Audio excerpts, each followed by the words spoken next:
আহমদ দিদাদের নাম শুনেছেন? জাকির নায়েকের গুরু আহমদ দিদাদ একটা বই লিখেছেন, the ultimate miracle of the holy কোরআন।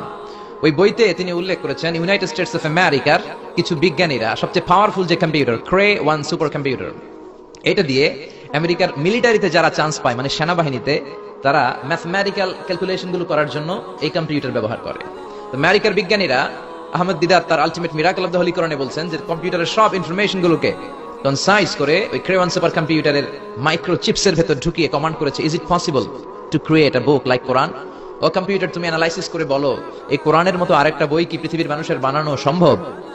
আপনারা বলছেন জি না, কিন্তু কম্পিউটার বলছে ইয়েস, সম্ভব, it's possible, but you need to spend more than 63 octillion years.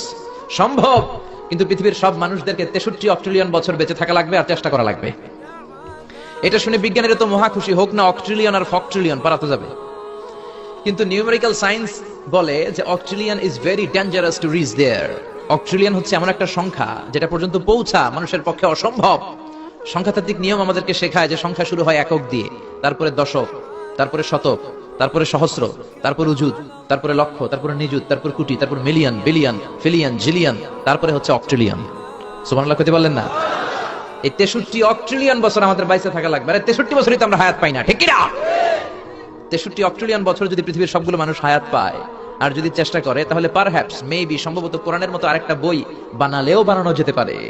সর্বশেষ কম্পিউটারের স্ক্রিনে অ্যানালাইসিস শেষে, বিশ্লেষণ শেষে যে কথাটা এসেছে সেটা হচ্ছে it's quite impossible to create a book like Quran. পৃথিবীর মানুষগুলোর 63 অক্ট্রিলিয়ন বছর বেঁচে থাকাও সম্ভব না, কোরআনের মতো আরেকটা বইও বানানো সম্ভব না। চিল্লায় বলেন ঠিক কি না? ওই কোরআন আমাদের হাতে আজও আছে না নাই?